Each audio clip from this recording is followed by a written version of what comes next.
Salamat kay ko sa imo nga pa kay sa tibuok kalibutan ikaw ang gihatag nga papa sa kuha.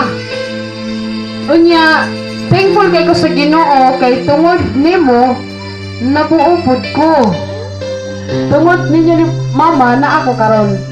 Bisan pa man usahay nga magkapangutana ko kung inyo ba kong adopted o anak ba dito ninyo kaya ako mo si mga anak. Pagtanong ako si Megsoon ang salamat kay anak juday ko nimo kay liwat man ko sa imong manghod. Pero kung ginapasalamatan pa imong pagluto sa balay, imong pag kanang makita na ko sa imong pagka-amahan jud kanang imong pagka-concern labaw sa tanan sa akong mga anak. Salamat kay sa pagkanang alaga sa ilaha. Nakita na ko nga love kay nimo ang duha nako ka anak. O wala jud ko wala na laing pulong nga masulti nako sa imong pagkamaayo nga amahan. Salamat sa Ginoo kay ikaw jud akong papa. I love you so much. Misalikod man yan ni ama ko pagkatapos pagsulti. I love you pa. Oh, I love you so much.